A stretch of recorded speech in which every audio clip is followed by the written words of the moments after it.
विश्व नायक India news पे आपका स्वागत है। और इस समय हम हैं लखनऊ मुख्यालय में, विधायक निवास दारुल सफा। तो नेताजी, आज का आपका क्या प्रोग्राम था और कहाँ पे क्या हुआ? जो कार्रवाई आपने की उसके बारे में कुछ अवगत कराएं हमारे चैनल को। मैं बैकुंठनाथ यादव, राष्ट्रीय उपाध्यक्ष BPSS भारतीय पिछड़ा शोषित संगठन जी। ये राष्ट्रव्यापी संगठन है। इसने आज माननीय जिलाधिकारी लखनऊ महोदय के माध्यम से माननीय राष्ट्रपति जी को एक मेमोरेंडम ज्ञापन भेजा है, जिसमें जो नीट की परीक्षा वो भर्ती नीट में जो एग्जाम होने जा रहे हैं, उसमें जो पिछड़े वर्गों का आरक्षण है 27%, उसको केंद्र सरकार ने उसमें आरक्षण 27% पिछड़ों को नहीं दिया है, जबकि उसको 27% आरक्षण देना चाहिए था।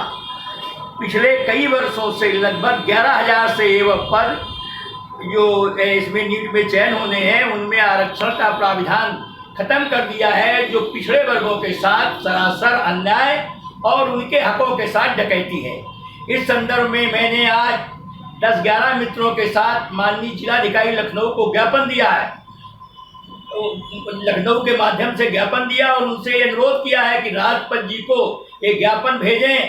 और राष्ट्रपति जी से उस ज्ञापन में मैंने अनुरोध किया है कि माननीय भारत सरकार को निर्देशित करें कि वो पिछड़ों के हकों के साथ लूट का खेल बंद करें।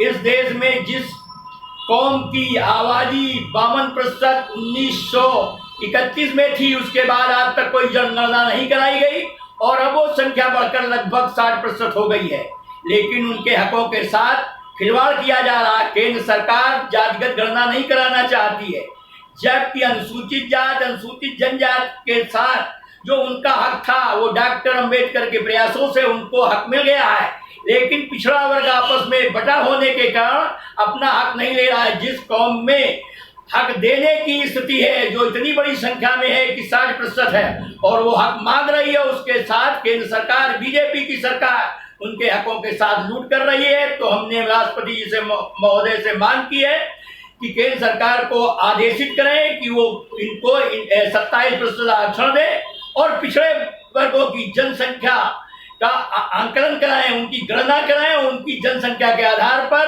उनको मंडल कमीशन की सिफारिशों को जो अधूरी हैं उनको देने का काम करें।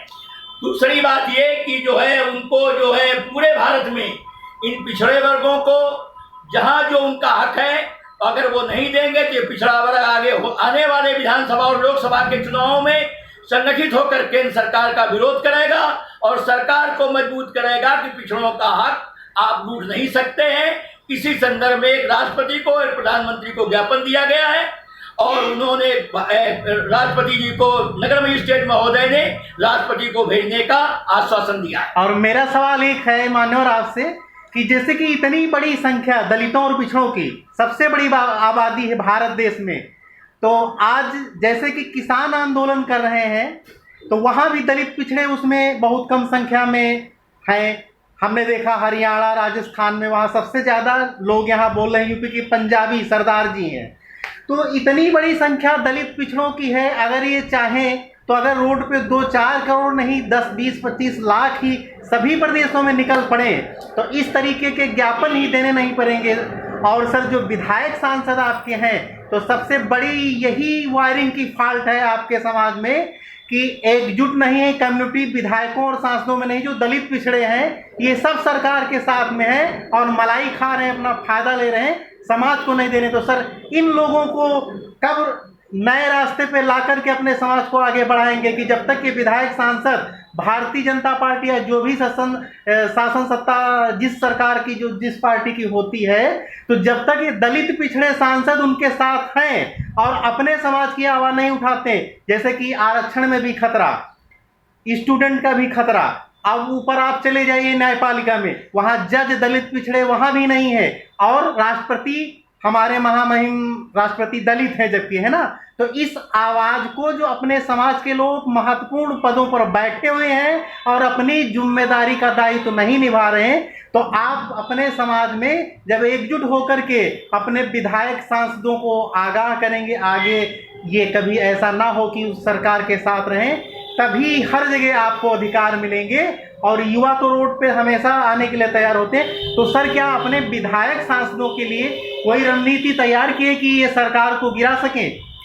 हाँ, बीपीएसएस राष्ट्रीय पिछड़ा शोषित संगठन अकेला संगठन है भारत का जो 90% लोगों को, इस देश के पिछड़ों, दलितों और अकलियत को एक साथ करके ये अपने सांसदों और विधायकों को भी आज ज्ञापन भेज रहा है कि वो अब इस आवाज को, पिछड़ों की, दलितों को, अकलियतों के जो सांसद और विधायक हैं, वो इस आवाज को अपन पार्लियामेंट में उठाएं। जो उनके मंत्री हैं, जो उनके मिनिस्टर हैं, उनको आगाह करें, चाहे जिस दल में हो, वो उनको आगाह करें कि अगर आप लोगों ने इस समय हमारी आवाज नहीं उठाई तो आने वाले विधानसभा और लोकसभा के चुनाव में हम आपका बहिष्कार करेंगे। नहीं तो आप जो है पिछड़ों की जो नौकरियों में आरक्षण, उनकी जो है एडमिशन में आरक्षण, उनकी भर्ती में आरक्षण, उनको संपूर्ण लागू किया जाए। अन्यथा आपको गांव में घुसने से बीपीएसएस के स्वयंसेवक, उनके संगठन के पदाधिकारी, उनके संगठन के कार्यकर्ता इनको आने वाले समय में गांव में नहीं घुसने देंगे।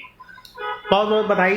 तो ये हमारे आरक्षण के संबंध में नेताजी ने बहुत ही अच्छी चर्चा की और महामहिम राष्ट्रपति जी को और प्रधानमंत्री जी को ज्ञापन दिया और संघर्षरत हैं। और इसी कड़ी में सहयोगी नेताजी बैठे हुए हैं। तो नेताजी, आप भी दो शब्द बताएं कि आपका जो संगठन है, तो इस आरक्षण के संबंध में जो नीट में भी नहीं मिला आरक्षण, और जो आपकी न्यायपालिका है, सबसे बड़ा पावर वहाँ होता है, तो उसमें भी आपके दलित पिछड़े जज नहीं बनाए जा रहे हैं। जो सीटें खाली पड़ी हैं, रिक्त हैं, तो इनको भरने का सरकार प्रयास नहीं कर रही पिछड़े और दलितों के साथ। ये बहुत ही निंदनीय कार्य हो रहा है, अशोभनीय है। इसमें पूरे भारत समाज के जो दलित पिछड़े हैं उनमें रोष है। तो सर, क्या विचार व्यक्त करना चाहते, क्या कहना चाहते इस संबंध में? इस संबंध में हमें ये कहना है कि इन लोगों का जो है एक खास जात का वहाँ पे एक जो है कॉलेजियम बना है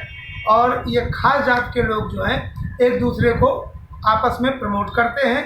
और वहाँ पे हम लोगों की जो है वहाँ पे कोई अभी हमारी ऐसी तो सक्षम है नहीं कि वहाँ पे यूनियन हो जाए कोई, तो इसलिए वहाँ पे तो कोई बस नहीं है। लेकिन अब हम लोग जो है निचले स्तर से जो है इनका जो है उपाय करने के लिए पहले तो हम अपने यहाँ यूपी सरकार को जो है झटका देंगे वोट के माध्यम से, और अपने जो हमारे पक्ष में नहीं हमारे नेता बोल रहे हैं उनको जो है झटका देंगे। उसके बाद आने वाले समय में जब लोकसभा का इलेक्शन होगा तो वहाँ भी सरकार को हराएंगे। उसके बाद वहाँ पे कानून ऐसा लाया जाएगा कि जो कोलिजियन सिस्टम हो वहाँ पे उसका सुधार किया जाए और कोलिजियन सिस्टम से ना हो करके योग्यता के आधार पे वहाँ चयन हो। बहुत बहुत धन्यवाद, आप हमारे चैनल पे आए। कमल यादव की रिपोर्ट, लखनऊ मुख्यालय से विश्व नायक इंडिया न्यूज़।